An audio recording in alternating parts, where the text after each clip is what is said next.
Ils ont vu une étoile et ils sont venus pour adorer celui qui représente l'étoile. Le roi Hérode, ayant appris cela, fut troublé. Un roi qui est troublé, c'est embêtant, ça. C'est qu'à mon avis, il sentait l'oignon. Quelque chose de pas net, là. Une étoile, on vient voir cette étoile, on suit cette étoile. Qu'est-ce qui se passe, là? Le roi Hérode, ayant appris cela, fut troublé, et tout Jérusalem avec lui. Ça fait du monde, hein?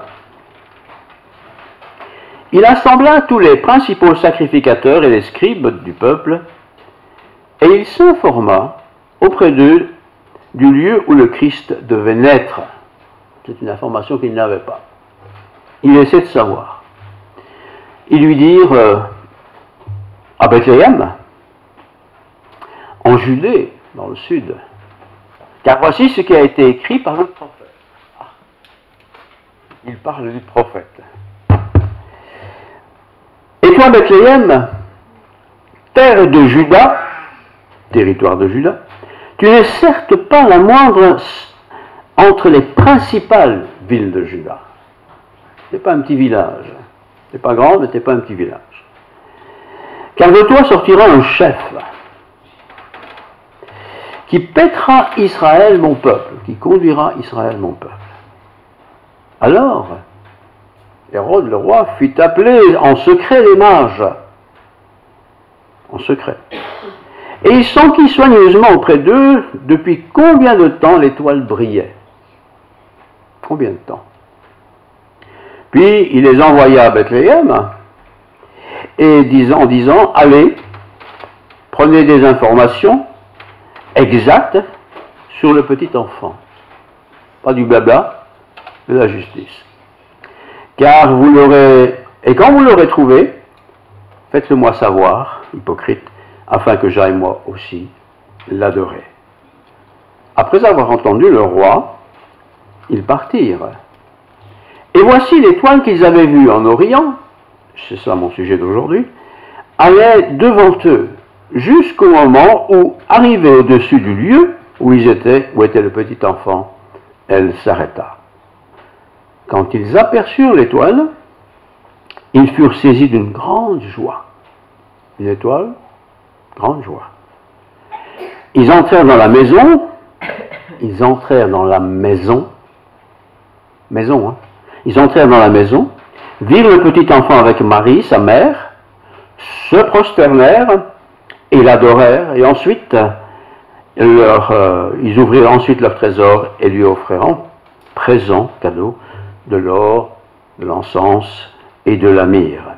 Puis, divinement avertis en songe de ne pas retourner vers Hérode, ils regagnèrent leur pays par un autre chemin. Lorsqu'ils furent partis, voici, un ange du Seigneur apparut en songe à Joseph, l'époux de Marie, et dit, lève-toi, prends le petit enfant et sa mère, fuis, va-t'en, fuis en Égypte et reste-y, jusqu'à ce que je te parle, car Hérode cherchera le petit enfant pour le faire mourir. Joseph se leva, prit de nuit le petit enfant et sa mère, se retira en Égypte. Et il y resta jusqu'à la mort d'Hérode, afin que s'accomplisse ce que le Seigneur avait annoncé par le prophète. J'ai appelé mon fils hors d'Égypte. J'aimerais vous parler des mages. En fait, on ne parle pas souvent des mages à Noël. Même dans mon expérience, j'ai essayé de me rappeler un prédicateur parler sur les mages à Noël, je n'en ai pas vraiment trouvé. Et je me suis dit, tiens, ce sera un petit original qui va le faire, comme ça, on pourra pas dire qu'on ne parle pas des mages. Les mages. Mais dans le fond, les mages, qui sont-ils? D'où viennent-ils? Qu'est-ce qu'ils viennent faire dans notre histoire? Parle-t-on des mages dans d'autres textes?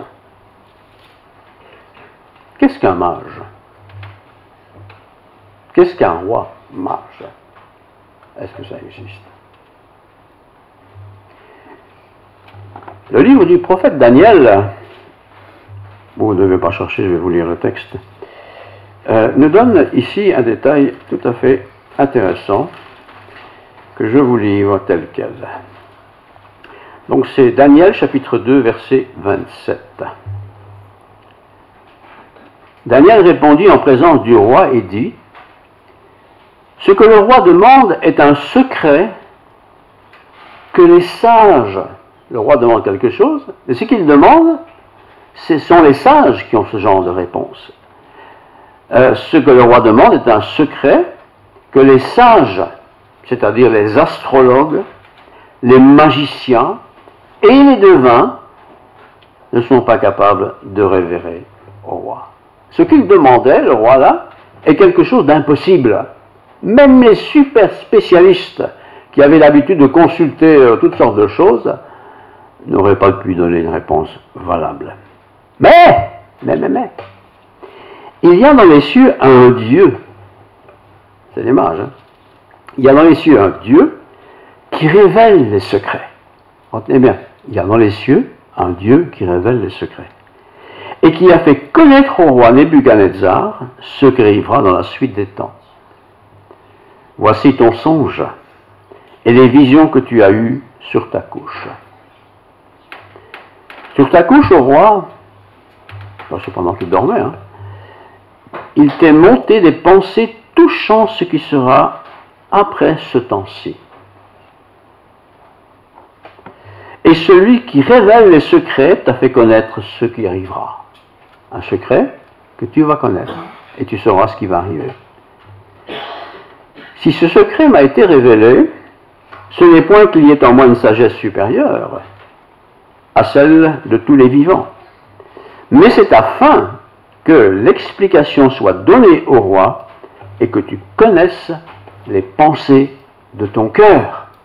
Alors, c'est un grand mystère ici, c'est pas habituel, c'est exceptionnel, mais ceci est bien arrivé tel quel. Les mages sont donc des hommes sages, pleins de sagesse. On pourrait dire qu'ils ont des doctorats tous, hein, si c'était aujourd'hui. Ils sont des astrologues, ils ont l'habitude de consulter le ciel, regarder les étoiles, peut-être les compter, le soleil, la lune, enfin tout ce qu'on peut voir dans le ciel. Ils passaient leur temps à scruter ça pour avoir des explications au sens de la vie, pourquoi la mort, enfin toutes ces choses-là. Hein. Et Daniel, d'ailleurs, a été lui-même formé auprès d'hommes sages. Daniel, l'homme de Dieu, a été formé auprès de personnes sages, donc des intellectuels de l'époque. Daniel, bien sûr, a grandi, il a vieilli comme tout le monde, et lorsqu'il est devenu âgé, fort avancé même dans l'âge, on considérait qu'il était un homme sage. Il faisait partie des sages, ceux qui connaissent par instruction, mais aussi ceux qui connaissent par expérience et par ancienneté tout simplement. À l'époque de Jésus-Christ, même avant qu'il ne naisse, il y avait des sages, comme il y a des sages à notre époque. Il y a dans le monde des gens très très sensés, très cultivés, très plein de choses, qui ont beaucoup de sagesse et qui peuvent certainement répondre et donner de bonnes réponses. Il y a aussi bien sûr tout le contraire, de gens qui sont stupides et idiots, qui veulent prendre le contrôle. Ça, il faut faire attention. Les sages, il y en a toujours eu, je l'ai dit, je le répète, et nos personnages ici font partie de ces sages en question. Est-ce qu'ils avaient une copie, un manuscrit par exemple, sur ce qui allait arriver? Est-ce qu'il y avait des manuscrits de ce qui était arrivé autrefois? Il n'avait pas grand-chose d'écrit en tout cas. Très peu, en tout cas certainement pas concernant l'avenir. Sauf parfois des paroles de sagesse d'hommes de Dieu, ce qu'on appelait les érudits de l'époque, qui sondaient les Écritures, l'Ancien Testament. Il l'a sondé, il l'étudiait, il la décortiquait, et de temps en temps, quelqu'un avait une idée, il la partageait avec quelqu'un d'équivalent, en connaissance, et ils discutaient des choses. Et c'est comme ça qu'ils apprenaient à connaître la parole de Dieu.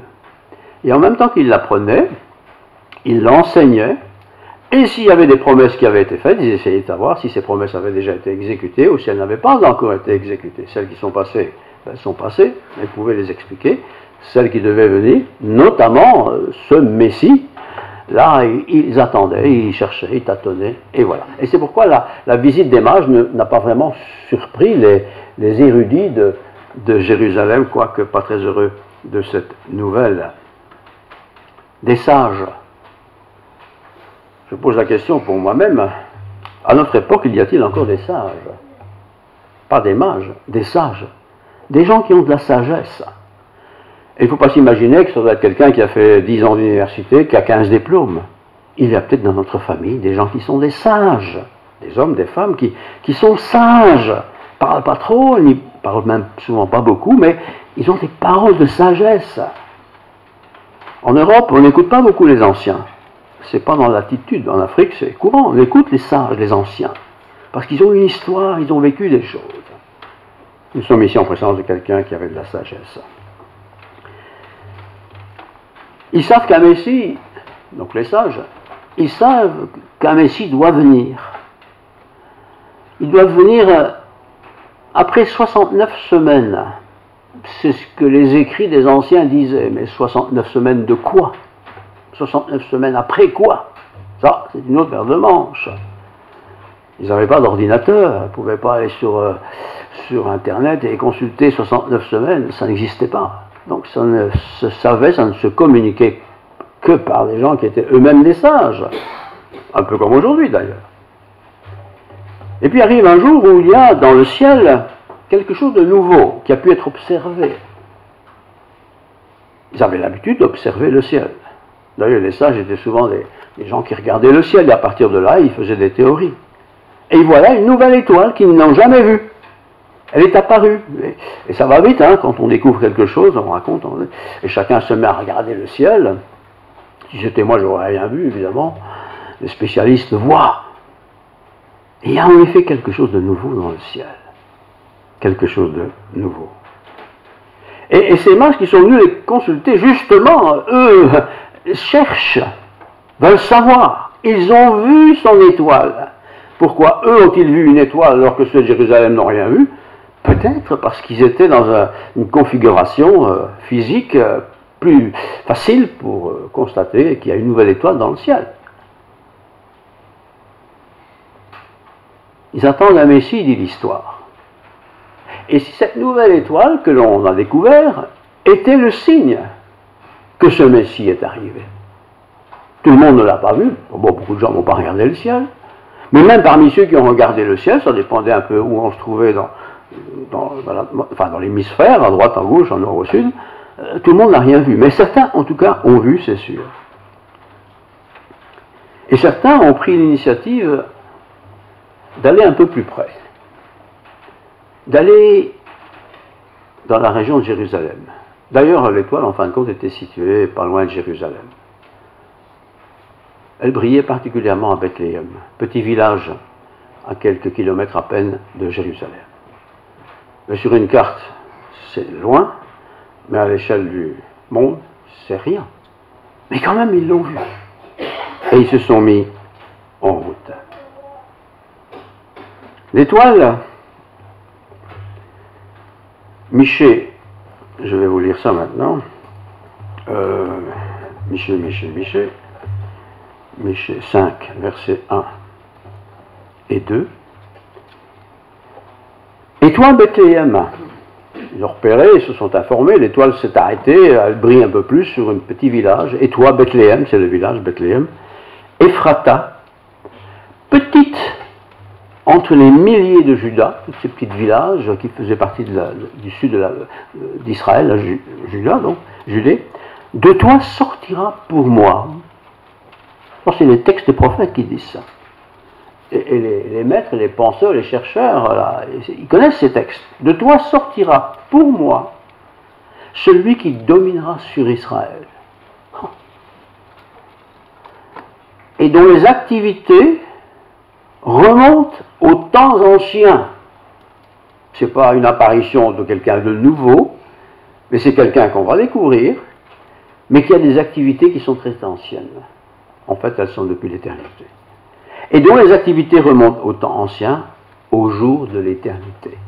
Ces savants, là, avaient lu, avaient appris, ils avaient réfléchi à ces textes de l'Ancien Testament, notamment le prophète Michée, qui était un prophète qui apportait les oracles de Dieu. C'était enseigné à des maîtres, à des penseurs, à des chercheurs, on peut utiliser les mots d'aujourd'hui, hein.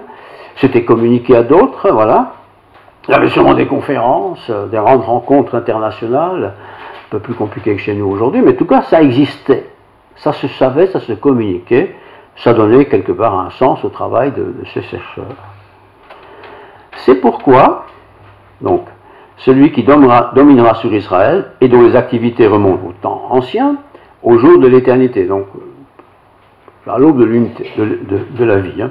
C'est pourquoi il les livrera jusqu'au temps où enfantera celle qui doit enfanter. Ils ne la connaissent pas, mais il y a une femme quelque part qui va mettre au monde ce personnage. Qui? On ne sait pas, on sait que c'est une femme déjà, mais à part ça, on ne sait pas plus. Et le reste de ses frères reviendra auprès d'Israël. Tiens, il y a un retour vers Israël. Si vous lisez la Bible, si vous écoutez l'histoire, c'est à peu près toujours la même chose. Hein. Retour à Israël. Il se présentera et il gouvernera avec la force de l'Éternel. Ils n'ont jamais vu l'Éternel, Dieu ne peut pas le voir. Mais ils connaissent cela parce que ces érudits de l'Ancien Testament, ces hommes de Dieu qui passaient leur journée en vacances, toute l'année, à étudier les textes, c'est pas comme nous, hein, c'était vraiment étudier, mais ils écrivaient des choses. Ces choses étaient inscrites dans leurs livres, dans la bibliothèque des universités de l'époque, si on peut appeler ça comme ça. Il se présentera et il gouvernera avec la force de l'Éternel. Il va se présenter, il va être fort, et il va être fort parce que l'Éternel est avec lui. Avec la majesté du nom de l'Éternel son Dieu. Ce personnage qui va naître, ou qui est né peut-être déjà, c'est pas un bébé comme tous les bébés du monde, c'est quelqu'un de spécial. Hein? Avec la majesté du nom de l'Éternel, son Dieu. Et ils auront une demeure assurée, car il sera glorifié jusqu'aux extrémités de la terre. Et on arrive en hommage. Hein? Donc c'est un petit village quelque part. Il va naître là, Bethléem, mais la préparation de cette venue à Bethléem est prévue depuis toujours. C'est lui, donc ce bébé qui va naître, qui ramènera la paix. Je ne peux pas faire autrement que de penser à la guerre qui est en Israël maintenant. Si ce peuple d'Israël pouvait se tourner vers Dieu, peut-être il y aurait déjà la paix. Peut-être il y aurait déjà la paix. C'est lui qui ramènera la paix lorsque l'Assyrien viendra dans notre pays. L'Assyrien, c'est l'ennemi. Hein, et qu'il pénétrera dans nos palais. Nous ferons lever contre lui 7 pasteurs, pas des pasteurs comme moi, vous savez, mais des vrais pasteurs, des vrais bergers. Et 8 princes du peuple, des professionnels de la direction d'un peuple et des professionnels de l'enseignement. C'est pas rien. Ils feront avec l'épée leur pâture du pays d'Assyrie, les Assyriens, c'était les ennemis invétérés d'Israël. On leur fera une pâture, ça veut dire que hop, ce sera vite fini. Et le pays de Nimrod au-dedans de ses portes. Il nous délivrera aussi ainsi de l'Assyrien lorsqu'il viendra dans notre pays et qu'il pénétrera dans notre territoire. Le reste de Jacob sera au milieu des peuples nombreux. Le reste de Jacob, ce sont des descendants de Jacob qui se sont éparpillés sur la planète. Il y a des juifs partout dans le monde. Hein. Voilà. Le reste de Jacob sera au milieu d'un peuple nombreux, comme une rosée qui vient de l'Éternel, comme des gouttes d'eau sur l'herbe. Elle ne compte pas sur l'homme, elle ne dépend pas des enfants des hommes. Le reste de Jacob sera parmi les nations, etc., etc. C'est un peuple très spécial. Et Israël a toujours été spécial. Il est encore spécial aujourd'hui. Nous en entendons parler tous les jours. Mais nous revenons à nos mages. Donc ces mages, toute leur vie, ils ont suivi leur formation académique. Il y avait beaucoup d'années, ils étaient auprès de maîtres, ils ont consulté le ciel, consulté. Ils n'avaient pas les outils d'aujourd'hui et ils cherchaient cette fameuse étoile annoncée par les anciens, expliquée dans les textes anciens. Voilà, ils attendaient, ils cherchaient. Comme beaucoup d'entre nous aussi, on cherche. On cherche la voie, on cherche le chemin, on cherche Dieu, comment ce sera au ciel, et puis on pense à tout ça, régulièrement. Et puis il y a des spécialistes, évidemment, qui se consacrent qu'à ça. Mais cette étoile, comment la voir? Ils n'avaient pas reçu de photos. Ils n'avaient même pas des semblants de photos. Il n'y avait rien de tout ça. Mais il y avait une étoile qui devait être vue, qui était particulière. Qu'est-ce qu'elle a de particulier? Et même si on a des espèces de jumelles qu'ils pouvaient avoir à l'époque, qu'est-ce qu'ils pouvaient bien voir? Mais depuis le temps qu'ils regardent, est-ce qu'eux, dans leur génération, ils verront quelque chose? Mais depuis le temps qu'on regarde, peut-être oui, peut-être non, on ne sait pas. C'est comme pour nous, hein, qui attendront le retour du Seigneur. C'est pour dans 10 ans, dans 20 ans, dans 1000 ans, c'est la semaine prochaine, nous ne savons pas, mais nous attendons le retour du Seigneur quand même, pour beaucoup. Voilà. Évangile de Matthieu, nous arrivons à notre histoire, Matthieu 2, verset 9, il est écrit ceci.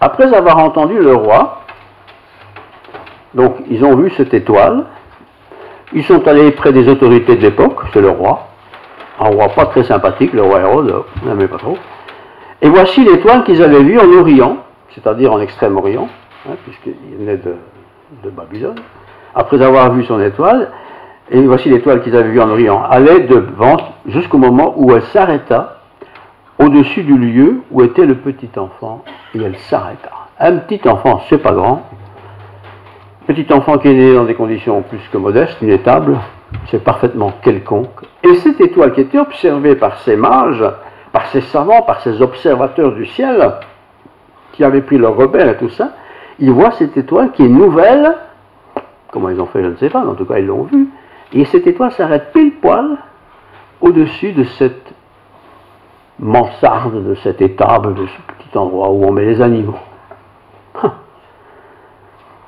Si moi j'avais été à leur place, je dis, bah, ça ne peut pas être ici, c'est pas possible. C'est trop moche. On est au milieu de nulle part, il n'y a rien, il n'y a pas de château, il n'y a pas de palais, il n'y a rien, il n'y a même pas des gens, même pas d'éclairage. C'est pas possible. Et pourtant, cette étoile est là. Ils l'ont vue, et ils ont cru que cette étoile était le signe de l'endroit où se trouvait le Messie.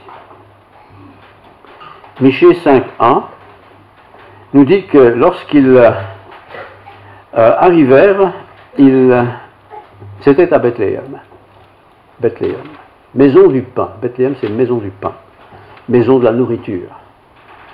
Ça, c'est le sens de Bethléem. Et cet enfant serait là où il y a de la nourriture. Pas seulement des tartines, hein, mais la nourriture spirituelle, une autre vie. Une autre religion, une autre relation avec Dieu. Alors, je me suis dit, bon, ces mages, c'est quand même pas n'importe qui. C'est des savants, des profs d'université haut gradés. S'arrêter dans une étable, bon, pas très fun ça. Hein. On a quand même pu avoir quelque chose de plus joli, de plus beau, de plus, je sais pas. Non, c'était bien là. Cette étoile s'est arrêtée. Pas moi qui l'invente, c'est Matthieu qui le dit, chapitre 2, verset 9. Je vous le lis parce que c'est important. Matthieu 2, verset 9.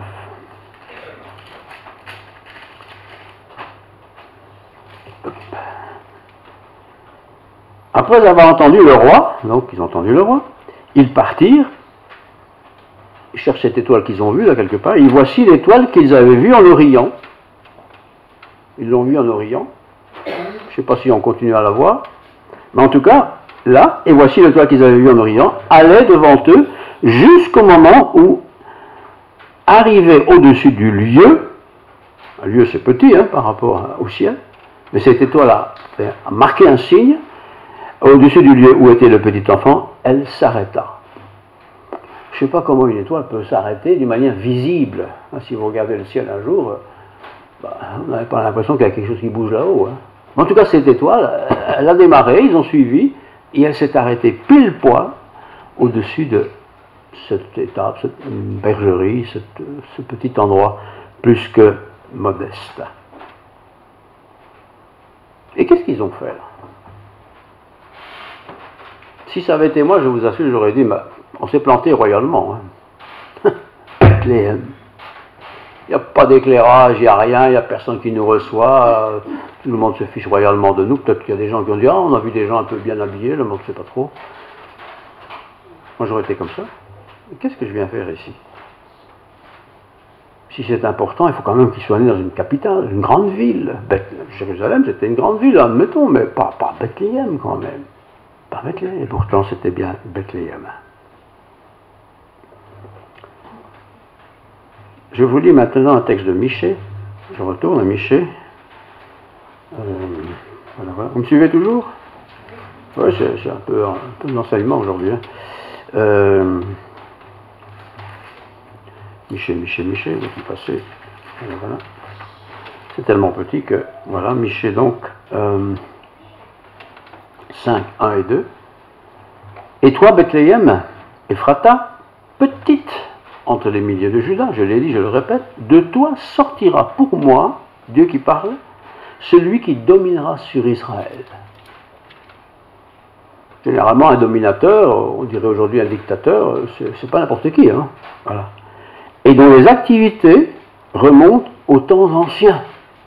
Tiens, celui qui va naître là a eu des activités dans les temps anciens. Les anciens, c'est le temps d'autrefois. Donc, si c'est quelqu'un qui est réincarné, qui va réapparaître, ils ne savent pas trop après tout, hein. Tout est nouveau. Au jour de l'éternité. Là, dans cette bergerie, quelqu'un est né, c'est un humain, mais qui existait déjà au jour de l'éternité. L'éternité, c'est très loin. Très loin. Cette étoile s'arrête, et je reviens maintenant à Matthieu, excusez-moi de me balader, mais on n'a pas le choix. Matthieu 2, 9. Voilà. Matthieu 2, 9. Après avoir entendu le roi, ils partirent. Et voici l'étoile qu'ils avaient vue en Orient, très loin, allait devant eux, jusqu'au moment où, arrivé au-dessus du lieu, vous imaginez une étoile là, elle s'arrête, il faut déjà voir qu'elle s'arrête, mais juste pile poil, au-dessus du lieu où était le petit enfant, et elle s'arrêta. Comment savoir qu'une étoile s'est arrêtée? Donc c'est pas une étoile filante, quoi. Elle s'arrête. J'imagine qu'ils sont là, ils se sont regardés. Et quoi maintenant? Petite maison là-bas, et quoi? Et en tant que chrétien, nous sommes aussi parfois dans cette question, vous savez. Et quoi maintenant? J'ai donné ma vie à Dieu, par exemple. Merci. Ah, Denise, la technologie, elle connaît, elle, hein? Ah oui, ça, expérience, hein? Et toi? Je ne suis pas plus malin qu'un autre, mais j'ai un peu lu ce que les scientifiques disent de cette histoire. Est-ce qu'ils disent que tout ça c'est de la bêtise, de la blague? Eh bien non, beaucoup de scientifiques croient que cette étoile a bien existé. Il n'y a pas de raison, parce qu'il y a des étoiles qui apparaissent, il y en a qui disparaissent. Donc pour eux, ce n'est pas vraiment un problème. Ce qui est un problème, c'est ce qu'elle représente. Alors, je vais vous lire maintenant Matthieu 2, 10, 11. Quand ils aperçurent l'étoile, ils furent saisis d'une très grande joie. Déjà, c'est une nouvelle, ça. Ce n'est pas une catastrophe qui leur tombe dessus. Une très grande joie. Leur long trajet qu'ils ont fait ne les a pas trompés. Il y a bien une étoile qui s'est bien arrêtée. Ils entrèrent dans la maison. Écoutez bien. Ils entrèrent dans la maison. Pourquoi est-ce qu'on parle toujours d'une bergerie? Ici, ce sont les mages. Ce ne sont pas les bergers. C'est un autre groupe de gens. Il y a les bergers, les tables, c'est le domaine des bergers. Mais ici, c'est dans la maison. J'insiste de cela. Ils entrèrent dans la maison, virent le petit enfant avec Marie, sa mère, se prosternèrent et l'adorèrent. Ces savants ont compris que c'était lui, ce petit enfant, qui avait d'ailleurs plus que quelques mois à ce moment-là. Les mois étaient déjà bien avancés. Ils se prosternèrent et l'adoraient. Ils ouvrirent ensuite leur trésor. Ils lui offrirent en présent de l'or, de l'encens et de la myrrhe. Quelque chose qui a un morceau de pain, ça. puis divinement avertis en songe de ne pas retourner vers Hérode, ils regagnaient leur pays par un autre chemin. Hérode leur avait dit, voilà, quand vous l'aurez trouvé, venez me le dire, et moi aussi je vais aller l'adorer. Mensonge! Il voulait savoir où il était pour qu'il ne perde pas sa place. On pourrait se dire, mais c'est quoi cette histoire? C'est n'importe quoi cette histoire, c'est pas possible ça. Eh bien si, c'est possible. D'abord, petite correction, on pense parfois que les mages ils ont apporté des bonbons, je relis, ils se prosternèrent et l'adorèrent. Ce sont des mages, ce sont des gens qui sont habitués à être soumis à des supérieurs. Ils sont venus parce qu'il y a une étoile qui est apparue pour annoncer quelque chose de spécial. Donc ce spécial, c'est cet enfant qui est né, il est spécial, donc ils se mettent à genoux et ils l'adorent. Ensuite, ils ouvrent leur trésor. Ce n'était pas du pain d'épices, ce n'était pas une bouteille de lait, c'était vraiment des trésors. Il faut dire que ces mages, pour un peu contextualiser l'affaire, c'était des gens qui, depuis leur naissance, avaient été consacrés à l'instruction et à la découverte et à la recherche. Ils étaient bien informés de la venue exceptionnelle de quelqu'un de nouveau sur la terre. C'était des étudiants du ciel, et dans ce ciel, d'autres religions avaient découvert qu'il y aura des signes qui apparaîtront, et chacun y croyait ou n'y croyait pas. Mais en tout cas, eux, ils y ont cru. Et ils ont suivi cette étoile. Pourtant, quand on regarde le ciel, je vois les étoiles, vous aussi, ça n'a pas l'air de bouger beaucoup, mais là, c'était une clignotante. C'était peut-être ce qu'on appelle aujourd'hui une étoile filante, je ne sais pas. Mais en tout cas, il y avait une direction qui était donnée, ils sont allés, et ils ont bien découvert cet enfant. Joseph et Marie, les parents, ont dû se dire, oh, c'est plus simplement les voisins qui sont venus dire coucou. C'est des gens qui sont venus de loin, de très loin, de vraiment très loin. Et ils ont apporté de quoi vivre, de quoi bien vivre. Ils ont apporté aussi l'explication. Pourquoi ils sont là? Qu'est-ce qu'ils ont vu? Ce n'étaient pas des juifs, c'était des savants. Des savants qui, il est vrai, ont certainement été dans des grandes écoles et ont appris, au travers de ces grandes écoles, toutes sortes de phénomènes qui devaient se réaliser dans le monde. C'était des chercheurs, des astrologues, ils passaient du temps à regarder les astres. Et cet enfant devait naître. Et cet enfant serait né au moment où ils sont là vivants. Ils avaient certainement déjà un paquet de cadeaux à offrir, c'était des hommes d'affaires quelque part, et ils ont offert ce qu'ils avaient. D'ailleurs, pour être simple, ce que j'ai lu, je n'ai pas souffert moi-même, ça serait à notre époque considéré comme une supernova surnaturelle. Elle était visible. Si vous regardez le ciel, ça ressemble, toutes les étoiles se ressemblent. C'était une supernova surnaturelle. Son intensité, je lis ça, augmente soudainement. Ils sont en train de chercher, et tout d'un coup, la luminosité de cet astre brille plus fort, et il dit, quelque chose de spécial. Et cet astre va les conduire dans un petit village très modeste, qui est Bethléem. Une épingle à cheveux, même pas. Rien, presque rien. Elle ne s'est même pas arrêtée à la capitale Jérusalem, mais Bethléem. Et ils ont suivi cette étoile, cette supernova surnaturelle, d'après ce qu'on dit aujourd'hui. C'était d'ailleurs peut-être la même étoile qui a conduit le peuple d'Israël dans Exode pendant 40 ans. Une étoile les guidait. Mais là, ce n'était pas une personne, c'était un peuple. Mais ce peuple a tellement contesté Dieu qu'ils sont restés 40 ans dans le désert avant de pouvoir entrer dans la terre promise. Ici, ce n'était pas des juifs, ce n'était pas des croyants, c'était des savants qui cherchaient. Et information prise, ils ont vu que quelque chose de nouveau se passe. Alors j'imagine l'émotion qu'ils ont dû ressentir quand ils ont vu cette étoile s'arrêter, elle ne bougeait plus ce coup-là. Qu'est-ce qu'on va faire? On va aller voir les autorités, évidemment. Les autorités, c'est qui? C'est Hérode, c'est le patron. Mais pendant qu'ils y pensaient, qu'ils étaient en route, un ange va leur dire, n'allez pas voir Hérode. Parce que Hérode, il a de mauvaises pensées. Et ils ne sont pas allés vers Hérode, ils ont pris un autre chemin. Alors qu'il leur avait dit, quand vous l'aurez trouvé, dites-le moi, on ira l'adorer. Ce n'était pas vrai, c'était du mensonge.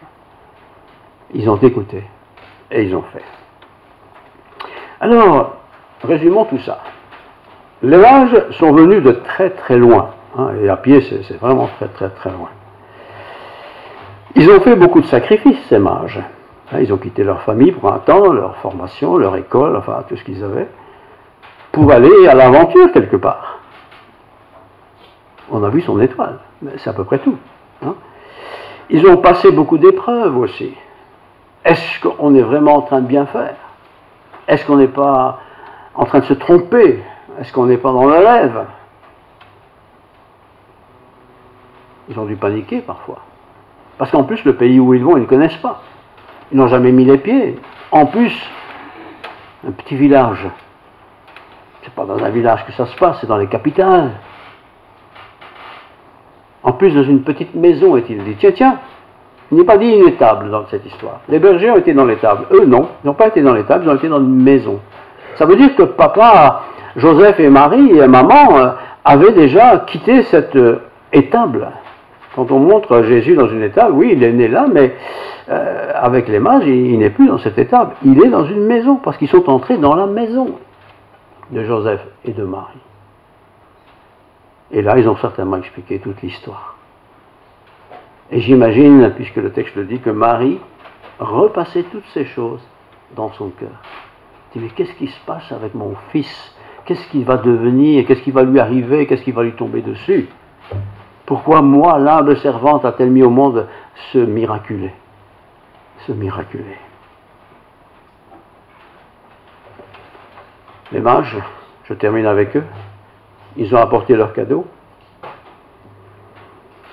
3 cadeaux, de l'or, de l'encens et de la myrrhe. Et tous nos portefeuilles réunis, on ne pourrait pas payer ce qu'ils ont offert, tellement c'est important. Mais ils l'ont apporté pour le donner aux parents de Jésus. Et voilà les humbles personnes qui se retrouvent tout d'un coup avec de quoi le nourrir, de quoi le soigner, le pouponner luxueusement. Luxueusement. Rien n'est dans le hasard ici. Tout est dans le sérieux. Tout ce qui a été annoncé et proclamé s'est accompli. Et il est dit de Marie qu'elle repassait tous les jours toutes ces choses dans son cœur.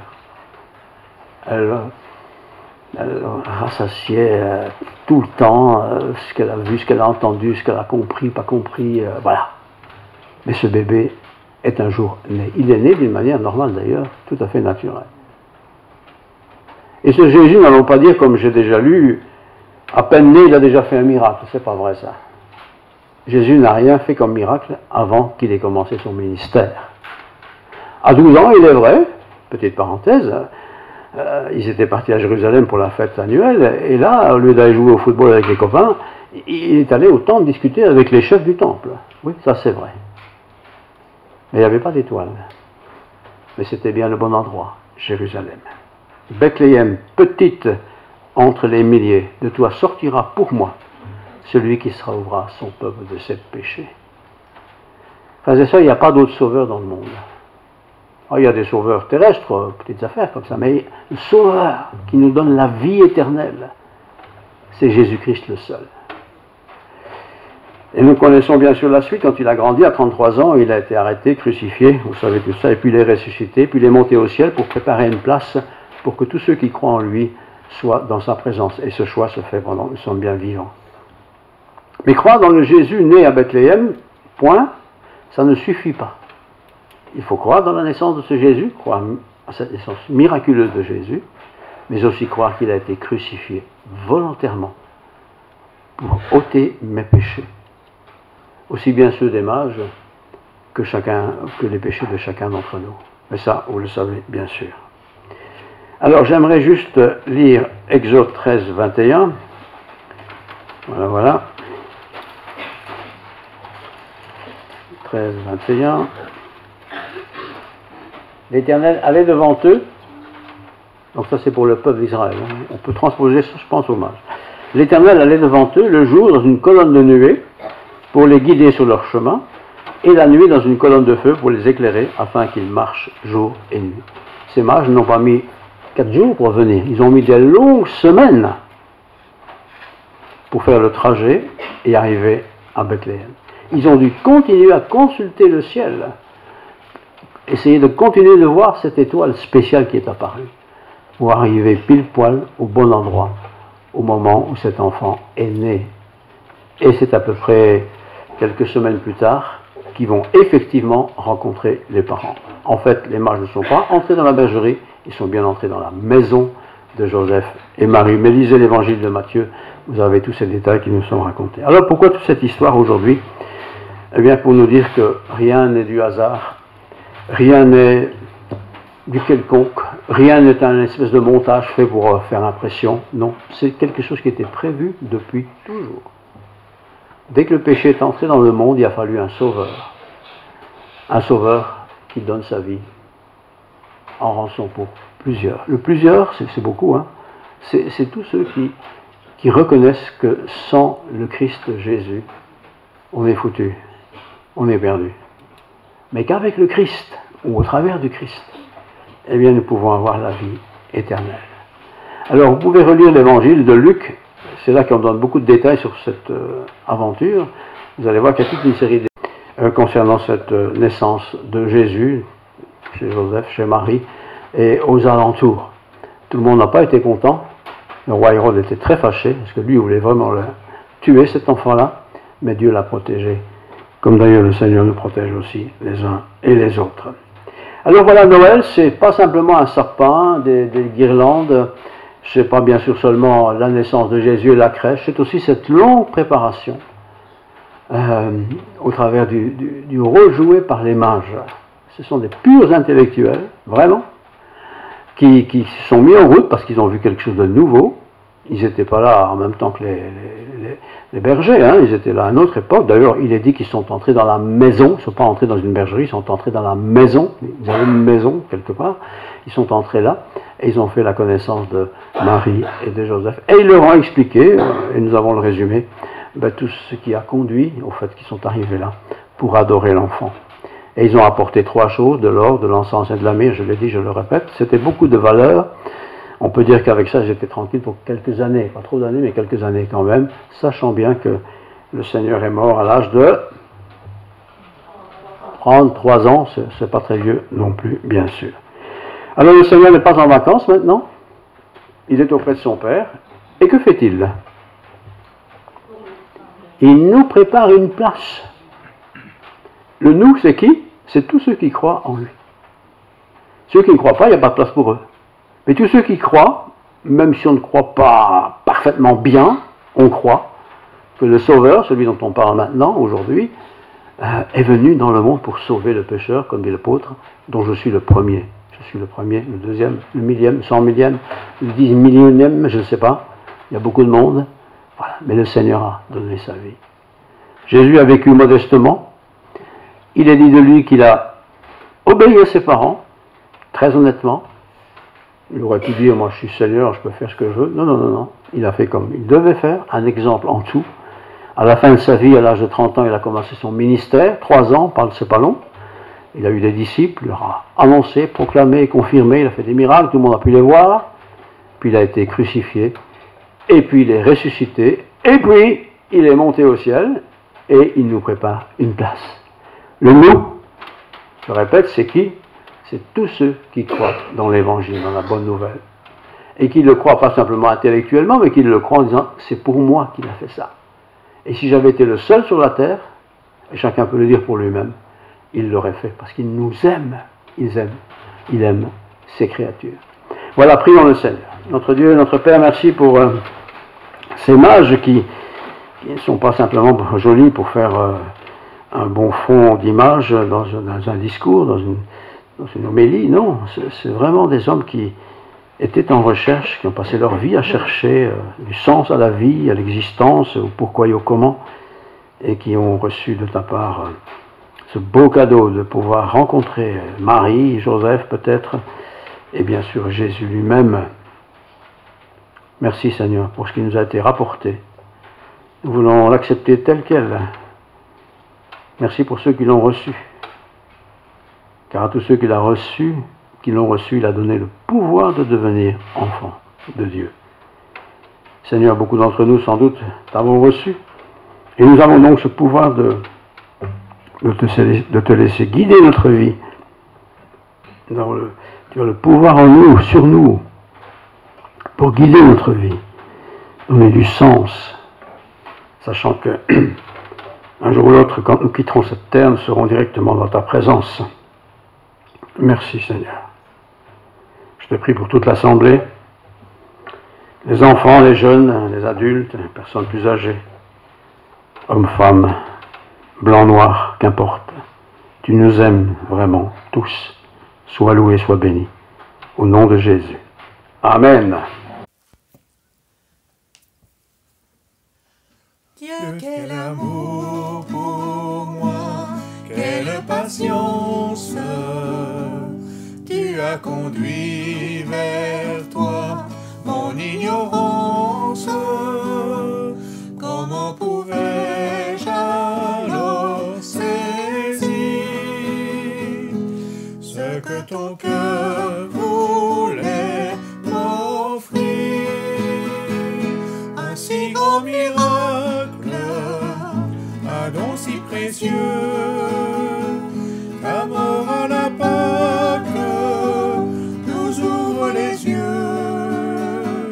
Ton salut remplace ma condamnation, mon péché s'efface par ta rédemption. Loué sois-tu, Dieu Tout-Puissant, loué sois-tu.